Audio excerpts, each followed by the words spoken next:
welcome Nnedi Okorafor.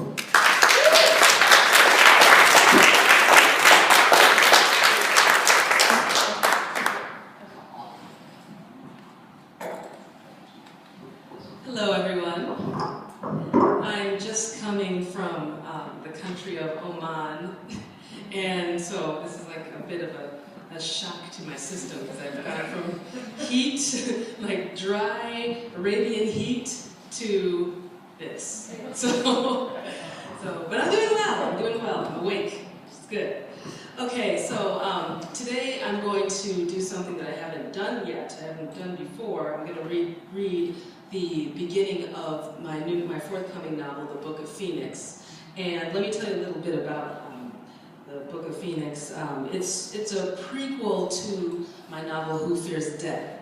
And what's funny is I tend to not write things that are, I'm really not that into writing sequels or prequels to anything. I just don't. I know publishers love that, but I tend not to because I just have so many stories that I wanted to tell. And to stay in one story like that just doesn't bode well for me. But this one was different because I started writing The Book of Phoenix after something happened, which was after Who Fears Death won the World Fantasy Award. Now let me explain what I mean by that, because really it's not, oh, okay, I had this book that won this award, so now I have to write something linked to that. It wasn't that at all. It was the way that I won the award was very interesting and started my creative process really going. So the story behind when I won the World Fantasy Award was that I was teaching at Chicago State University as a professor there, and I had a student who had done something stupid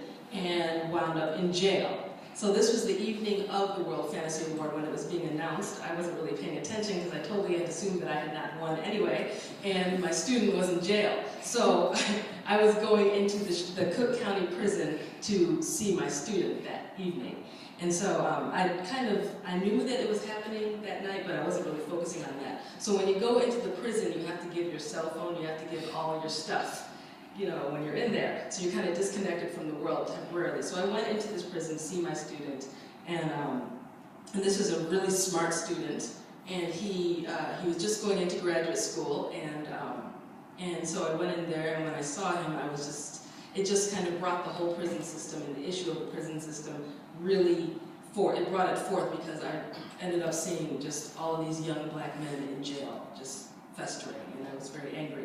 And so after seeing him, I remember I came out, collected my cell phone, and was just pissed, just generally pissed at the world. And so I get into my car and I turned on my cell phone, and then it just started buzzing and buzzing, and I'm getting all these text messages saying, "You won." And that's how I learned that I won the World Fantasy Award. That was the state of mind that I was in. So it was like this moment of great elation with anger at the same time. And so something about that moment did spark something in my head, and by that evening I started thinking about this tower, and this tower full of people who had been created and were being manipulated by the United States government, and so that kind of was the beginning of the Book of Phoenix. So I really started writing it soon after that. And as I started kind of creating, because the way that I write is very nonlinear, it's not from beginning, middle, end. It's usually from like near the end, and then I go to the beginning, and it comes to me in pieces. And so I had this place, and then eventually this character started speaking to me, and it was Phoenix. And so that's what led to this book that is linked to Who Fears Death. So it's interesting how it came about. So I'm going to read from the prologue of the Book of Phoenix. This is the very beginning, and I like reading the beginning because I don't have to explain anything. So let me do that. It's very short. It's, well, shortish, I don't know, whatever, we'll see. I haven't read this out loud to an audience before, so this should be fun. Okay. Oh, the dedication to the Book of Phoenix, I wrote, "To the stolen girls of Shagak, Nigeria, may you awaken with the heart of Phoenix Okore, and may your powerful flames illuminate your swift journey home." So, prologue for the Book of Phoenix, titled Found. Nobody really knows who wrote the great book. Oh, the religious always have answers to explain the unexplainable. Some of them like to say that the goddess Ani wrote the great book and made it so that 10 men and women who love stories would find copies of it at the same time. Some of them say a mere woman with 10 children transcribed Ani's words over 10 years. Others say some illiterate half-witted farmer wrote it in one night after Ani blessed him. Most believe that the great book's author was a mad yet holy, always, always holy, prophet who'd taken refuge in a cave. What I can tell you is that 200 years ago, after it all went wrong, an old man named Nnedi was out in the desert. This man was one of those who enjoyed being out there for weeks on end, close to the sun, sand, and desert creatures. The time away from his wife made their time together sweeter. Nnedi and his wife agreed on this. They were old. They had wisdom. Go on, his wife said with a smile. She took his old, rough hand into her equally rough old hand. She was a beautiful woman, and Nnedi found it easy to look into her eyes. Really? Let it finish. I call it to prayer. Okay. It is good, she said. I need the solitude. There had been an especially powerful Ungwa storm, and the old nomadic couple had barely survived the dry, thundery night of lightning. A bolt had struck near their sturdy tent, setting on fire one of the 3 stunted palm trees they camped beside. His wife had been peeking out of the tent when it happened. Thankfully, she blinked at precisely the right time. She said the 3 trees looked like a woman dancing in flames. Even as Nnedi dragged her to the center of the tent where they'd huddled and prayed, his wife felt a presence. She was sure it was a premonition. The old man was used to his superstitious wife and her odd intuitions. Therefore, he knew his wife would want to be alone to think and ponder and fret. When the storm passed and she gently encouraged him to take a few days to go and see what was out there, he didn't argue. He took the rolled-up goatskin tent and satchel of supplies she'd handed him and kissed her on the cheek. He didn't say goodbye because in his tribe, goodbyes were a curse. I leave my chi to keep you company, he said. Each night he was away, along with her meal, she'd prepare a small plate of food for his personal god until he returned. Nnedi clipped his portable to his hip, facing the tiny device inside his pocket. After one last, far more prolonged kiss, he walked away from his wife. Did she think an angel was coming to visit her? His wife's descendants were from the Islamic portion of Old Niger. She said that her father used to tell her all sorts of stories about angels and jinn. She'd passed these magical stories on to their own children as they grew up. Minutes after leaving, Nnedi brought out his portable and, laughing to himself, called up the virtual screen and typed, Husana, greet her for me when you see her, whether she's an angel or a genie. Moments later, his wife Husana's reply popped up on his screen saying what she always said when Nnedi went off. And you can make sure that you bring me back a good story, she wrote. 2 days later, Nnedi came upon a cave full of computers, a tomb of old technology from the Black Days, the times of the Dark People, the era of the Okeke. This was one of those caves in which panicked Okeke packed thousands of computers just before Ani turned her attention back to the earth. These computers were supposedly used to store huge amounts of information separate from digital repositories called virtual spaces. Little good this did, virtual or physical, it was all dead, forgotten, and rotten. What am I seeing? He whispered. Can this be? He pressed a shaky hand to his chest, feeling the strong heartbeat of his strong heart. Standing here, he didn't feel so old. No, not old at all. This place made him feel young as a babe.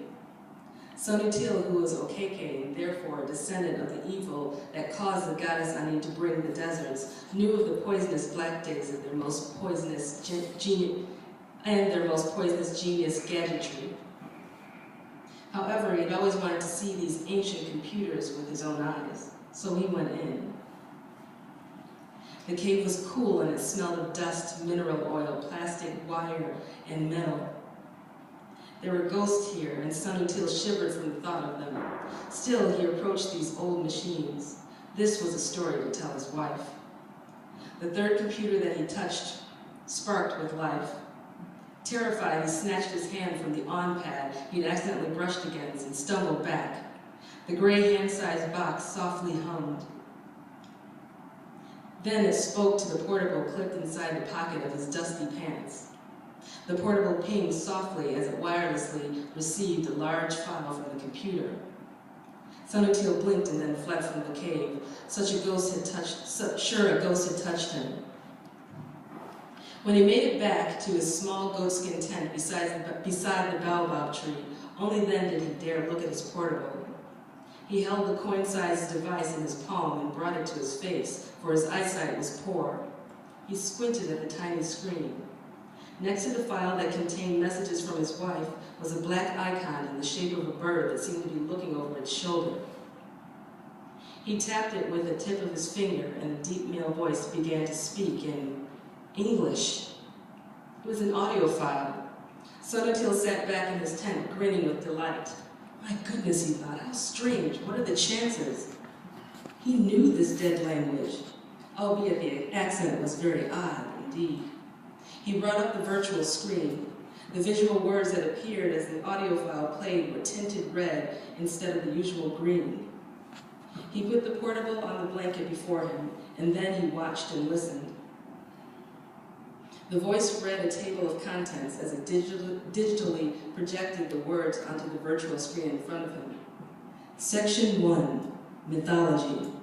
Section 2, Legend. Section 3, Mechanics. Section 4, News. He frowned as it read on and on. After a while, he decided to click on Section 38, Memory Extract, because the phrase rung a distant bell from when he was a child. In school, the teacher had spoken about the dark times hundreds of years ago when human beings were obsessed with the pursuit of immortality. They had even found a way to pull out and capture people's memories right from their minds so they could preserve them forever. Just like a capture station sucking condensation from the sky to make drinking water, his schoolteacher had said. Sanutil had been fascinated and quietly proud of just how far human beings had gotten in their technological pursuit.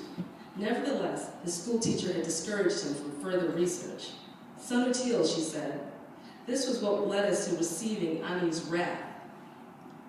And so the young Sanutil turned away from the past and looked mostly towards the future. He loved the language and words and stories. He'd gone on to become one of his village's most valued recorders and reciters. He could recite the most beautiful poetry in 5 different dialects of flawless Okeke, but also in the languages of various dialects of the majestic and mighty Nuru people in the common language of Sipu. And most amazingly, one of the prominent old elders had been able to teach him English too. As far as Sanutil knew, this elder, an old-timer in Sanutil's village, who'd always been called the Seed, was the only person who knew the language. The Seed was also the only light-skinned person in his village who was not albino. This man refused to call himself Nuru, insisting that he was Arab, a term that had long ago been more an insult than an ethnic description of the Nuru people. The Seed preferred to live amongst the Okeke, the dark-skinned, woolly-haired people. He built a house in front of one of the pyramids because it reminded him of home. When Sanutil was a teen, the Seed looked no older than 50, but Sanutil's mother said he was actually much older. He looked the exact same when I was a little girl, she told him. She was right.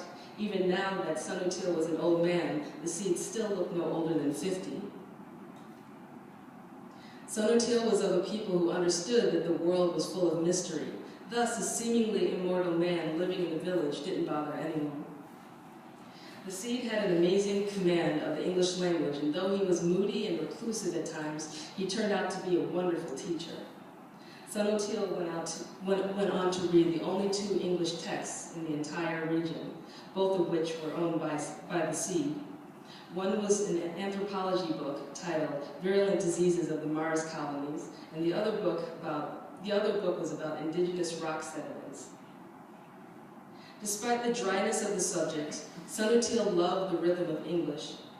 It was a liquid-sounding language due to the way the words ran together. Memory extract, the voice announced in English, but then it began speaking another list, and each item on it was in a different language, none of which he understood. Annoyed, Sanutil listened for a while and was about to go back to the main menu when the male voice clearly said, "Extract number 5, the Book of Phoenix," in English. He clicked on it. At first there was a long pause and the bird icon popped onto the screen. It rotated counterclockwise. He counted 13 rotations, and when it kept going, he looked up at the sky. Blue, clear. A large hawk-like bird flew overhead, soaring high in the sky, probably seeing him perfectly with its sharp eyes. I will return to Hassana in 2 days, he thought. That's enough alone time for her to stop thinking about premonitions and angels. He smiled to himself. She would excitedly cook him a spicy meal of durawat when he told her about how that he had a big story to tell. She loved a good story, and good stories were best told on a full stomach. Memory extract number 5, the male voice suddenly announced, making Sanutil jump. Title, The Book of Phoenix, location number 578. And then a woman began feverishly speaking. Her soft, breathy voice was like a powerful incantation, for as she spoke, it seemed that the old man's eyesight, which dimmed more and more every year, began to brighten. His wife would have recognized what was happening. However, Sanutil was a man less open to such things. Still, as he sat in the tent, gazing through the red virtual words before him, and the open tent flap just beyond the words, outside into the desert, he realized he could see for miles and miles. Sweat prickled on his forehead, and between the coarse hairs of his armpits. He listened, and the very first person to hear one of the many, many entries from the great book was awed by the story he heard. "There is no book about me," the voice said. "Well, not yet. No matter. I shall create it myself. It's better that way. To tell my tale, I will use the old African tools of story, spoken words. They are worthier of my trust, and they'll last longer. And during shadowy times, spoken words carry farther than words typed, imaged, or written. My beginnings were in the dark. We all dwelled in the dark. Mad scientists and specimen alike. A dear friend of mine would have said that this was the time when the goddess Ani still slept. I call my story the Book of Phoenix. It is reliable and short because it was accelerated." And that's the end of the teaching.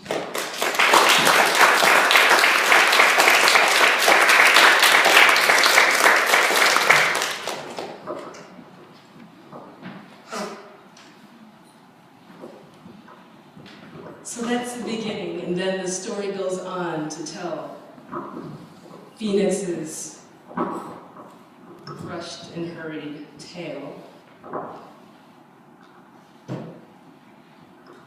So now I'm going to switch gears a little bit, and I wanted to also read the prologue of my novel Lagoon, if I can see. This is when I wish I had the other 2 arms. I can put it down there.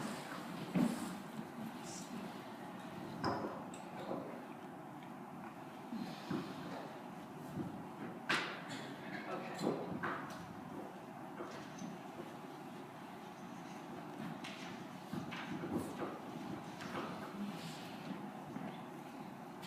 Can I open this?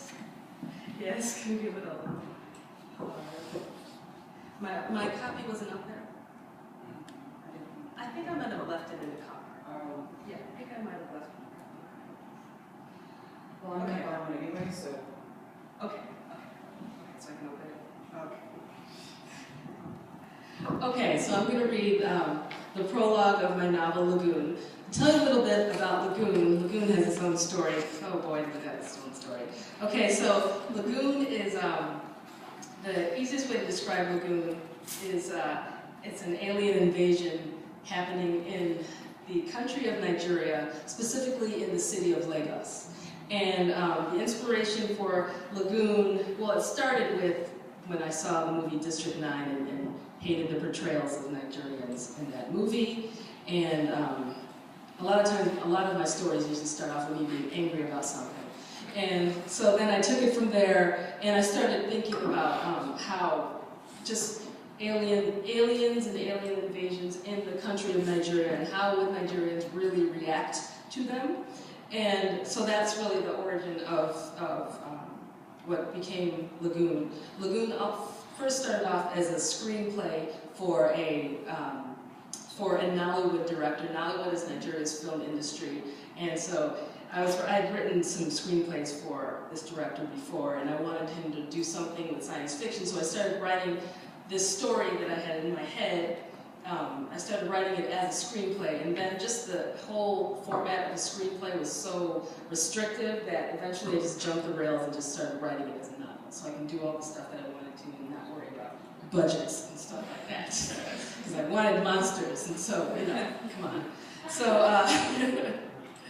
so I'm going to read a little bit. I will read not the prologue, but the first chapter instead. So the prologue, just to summarize it a little bit, the prologue starts off, okay, so this is about aliens coming to Lagos, Nigeria. And one thing that I'm really tired of with alien first contact narratives is the aliens always come and their first contact is with human beings. And because human beings always think we're the center of everything, we're the most important, and if aliens came, that aliens would want to come to us. It's always annoyed me. So in Lagoon, the first contact happens with a very angry swordfish that is attacking an oil pipeline.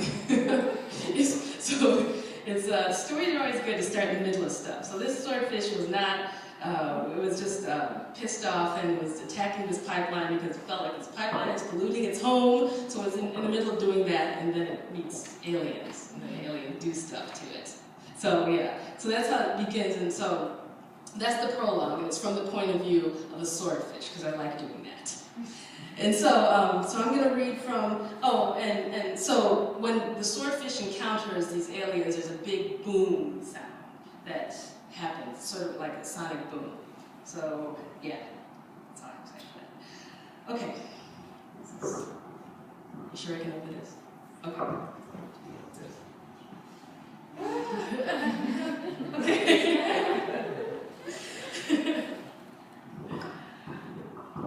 All right, so this is, chapter 1. Let's see how long it goes. And maybe I'll read chapter 2, depending on how long it feels. I don't know. Okay. Chapter 1, Fist.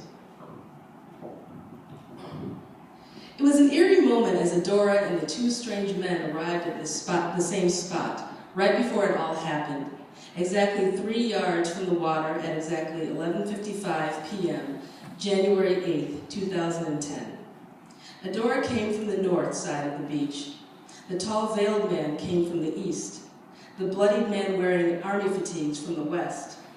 They ambled in their general directions, eyeing each other as it became clear that their paths would intersect. Only Adora hesitated. Then, like the others, she pressed on. She was a born and raised Lagosian, and she was wearing a nice, sensible fitting jeans and a sensible blouse. She spent more time walking this beach than probably both of these two men combined. She wiped the tears from her cheeks and trained her eyes straight ahead. About a quarter of a mile away was open water where the Atlantic overflowed its banks. When bad things happened, her feet always brought her here, to Lagos's Bar Beach. In many times, Bar Beach was a perfect sample of Nigerian society. It was a place of mixing. The ocean mixed with the land, the wealthy mixed with the poor. Bar Beach attracted drug dealers, squatters, various accents and languages, seagulls, garbage, biting flies, tourists, all kinds of religious zealots, hawkers, prostitutes, johns, water-loving children, and their careless parents. The beachside bars and small restaurants were the most popular hangout spots. Bar Beach's waters were too wild for any serious swimming. Even the best swimmers risked a watery death by the many rip currents. Adora had removed her sandals. It was deep night, and this was probably a bad idea. So far, however, she hadn't stepped on any pieces of wood, rusty nails, broken glass, or sharp stones. Her need to feel the cool sand between her toes at this moment outweighed the risks. Despite its garbage, there was still something sacred about Bar Beach. On June 12, 1993, the day of the most democratic election in Nigeria's history, she'd come here with her father and watched him shed tears of joy. On June 23rd, her mother brought her here because her father and uncles were at home cursing and shouting over the military annulling those same elections. She came here to escape the reality that her best friend was sleeping with her biology professor to earn a passing grade. On the day that she received her PhD in marine biology from the University of Lagos, she came here to thank the powers that be for helping her stay sane enough to finish her degree, and for the fact that she hadn't had to sleep with anyone to earn it. Last year, she'd come here to weep when her father was killed along with 30 others during a botched robbery of a luxury bus on the Lagos-Benin Expressway, one of Nigeria's many, many, many dangerous roads. The thieves had demanded that all the passengers get out of the bus and lie in the momentarily empty road. In their stupidity, the thieves hadn't anticipated the truck speeding to avoid armed robbers that would run over everyone, including the thieves.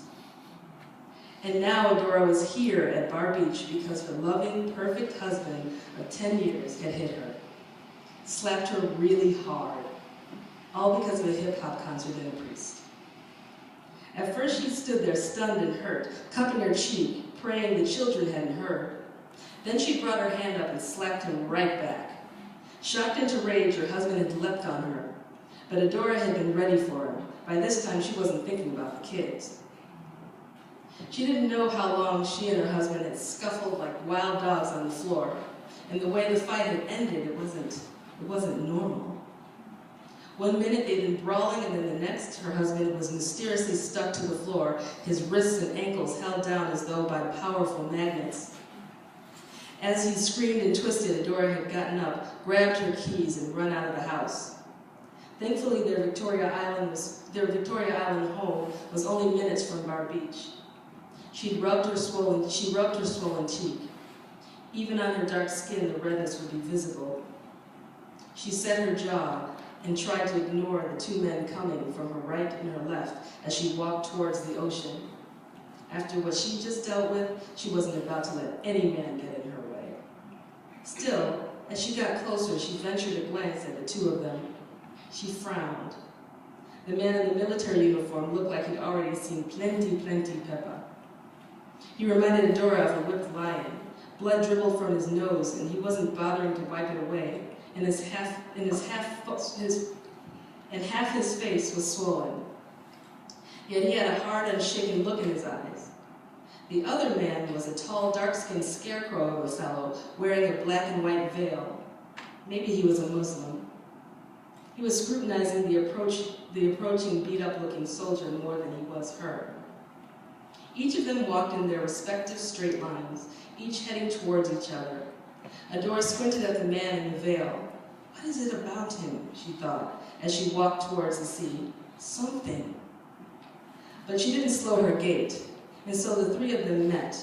The tall man was the first to speak. Excuse? Tell me this isn't a joke, Adora interrupted, as she realized what it was about him that she remembered. Are you? Can I ask you? The tall man looked deeply annoyed, removed his veil, and said, inside, I am, he said, cutting her off. But don't call me Anthony de Craze. I'm just out here for a post-concert stroll. Tonight, just call me Edgar.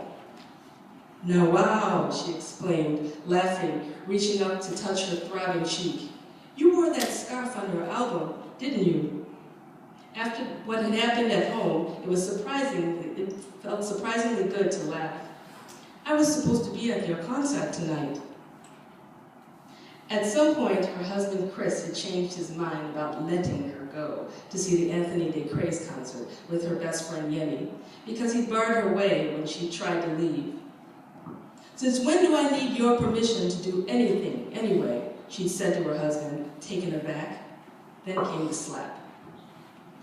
"Please," the bloody military man said, snatching his green beret off of his smoothly shaven head and squeezing it in his shaking hands. "Do either of you have a mobile phone? I must call my father. I'll pay you well." Adora barely registered his words. She was now looking at him. She was now really looking him over. Up close, he looked not only injured, but in deep, deep distress. The blood running from his nose glistened in the dim mix of street and moonlight. She took her hand from her burning cheek and reached out to him. "Hey, buddy," Anthony said, looking at the military man with concern. He brought out his mobile phone. "You're bleeding, oh. Do you need help? Are you all—" "No!" the military man snapped. Adora jumped back, unconsciously bringing her fists up. "I'm not all right. Do I look all right?" He motioned for Anthony's mobile phone. "I need to make this phone call right now. My fam—" Boom! Anthony dropped his mobile phone as all three of them dropped to the ground, their hands over their heads. Adora found herself looking from the bleeding man to Anthony in terror. It was not the type of sound you heard on Bar Beach or in any other part of Lagos. On Bar Beach, the loudest thing was typically some woman shouting at a man or someone's old car backfiring on a nearby road. The booming sound was so deep, Adora could feel it in her chest and it rattled her teeth. It left cotton in her ears. It was so wide that it seemed to have its own physical weight. Adora glanced around and saw that the noise pushed everything to the ground. A few feet away, the seagulls dropped from the night sky to the sand, stunned. Something black bounced off of Anthony's head and fell beside him. "Bat?" Adora asked. Everything was muffled as if she were speaking from underwater. Anthony looked at it closely. The bat was furry-bodied and beady-eyed with black wings. It wiggled a bit, still alive. He scooped up the poor creature and grabbed Adora's hand. He nudged the military man's shoulder as he cradled the stunned animal. "Come on," he shouted. "That came from the water. We should all get away from here." But something was happening to the ocean. The waves were rolling irregularly. Each time the waves broke on the beach, they reached further and further up the sand, and then a 4-foot wave rose up. Adora was so fascinated that she just stood there staring. Anthony stopped pulling her and pushing the military man. Blood ran from the military man's eyes as he tried to focus his gaze on the darkness of the water. The wave was heading right for them, fast and quiet as a whisper. It was closer to 10 feet now, and finally the three of them turned and ran. The fist of water was faster. Adora grabbed the military man's hand. Anthony threw the bat to what he hoped was safety, leaped and grabbed Adora's legs, and just as the water fell on them, plash! The salty water stung Adora's eyes and pulled her garments as it sucked her towards the sea. Her hands scrambled at the sand as she collapsed beneath it, and the pebbles raking at her skin, the sea sucking at her legs. She could still feel the desperate grasp of the military man's hands and Anthony's legs and arms around her legs. She wasn't alone. In the blackness, she could see some of the lights from the bars in the nearby buildings. They were flickering and growing smaller and smaller. Bubbles tickled her ears as she tried to twist to the surface, but it was as if the ocean had opened its great maw and swallowed her and the two men. She couldn't breathe. She heard bubbles and the roaring rush of water around her ears. And she could feel the tightness of her laboring lungs and the suction of the water. Aman Imam, Adora weakly thought. The phrase meant water is life in the Tuareg language of Tamashek. She'd once worked with a Tuareg man on a diving expedition. Aman Imam had been his answer when Adora asked how a man of the Sahara Desert became an expert scuba diver. Despite the pain in her lungs now and the swallowing darkness, she smiled. Aman Imam. The three of them grasped each other, and down, down, down they went. So that's chapter 1.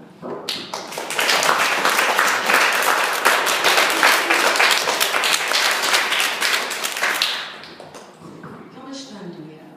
We have as much as you want. Okay, so I was thinking of reading, it's always good to read chapter 1 and 2 together because they're directly linked, and chapter 2 is only about 2 pages. So I'm going to read that really quickly and then hopefully some of you will have some questions. You want to stand for you? Oh, right. Yes.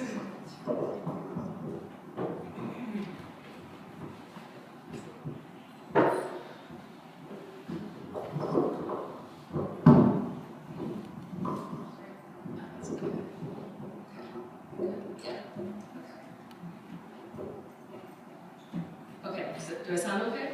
Okay. Okay. Chapter 2, The Boy and the Lady. Only 2 people on the beach witnessed the watery abduction of Adora and the 2 men.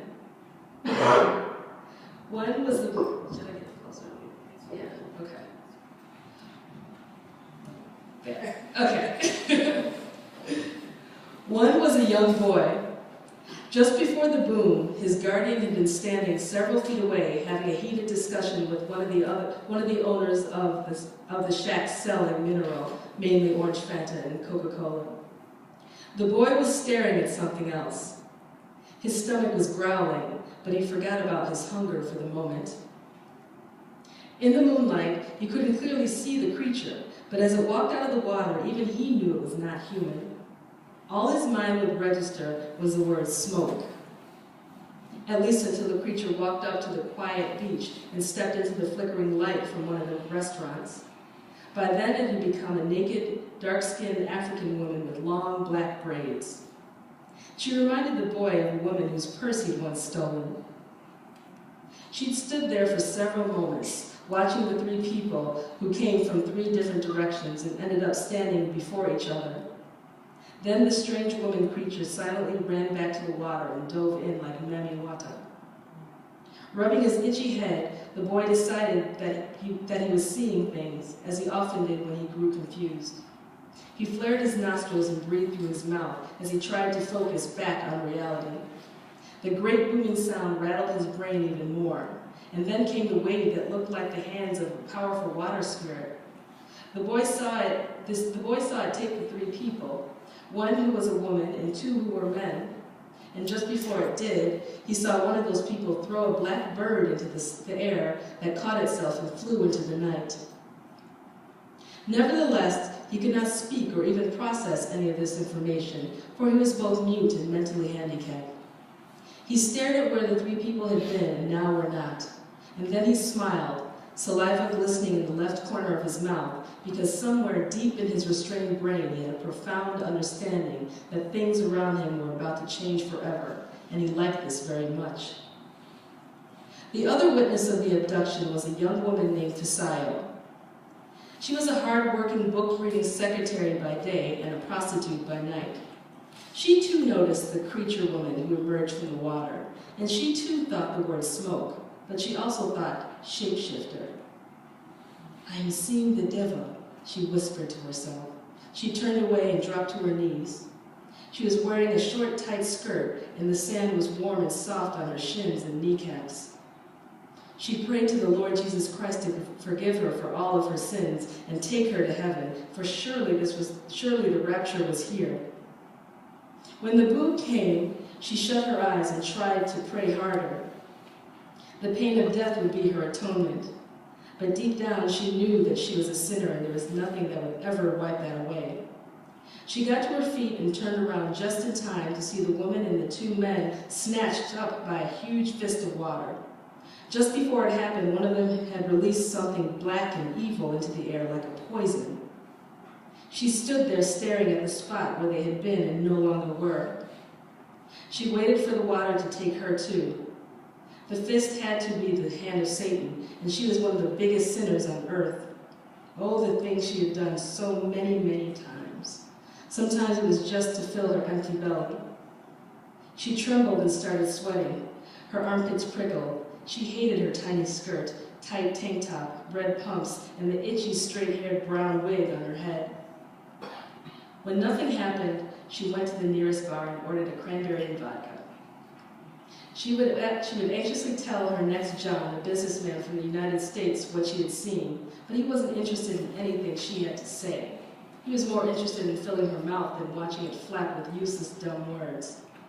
But she wouldn't forget, and when it all started, she would become one of the loudest prophets of doom in Lagos. Thank you.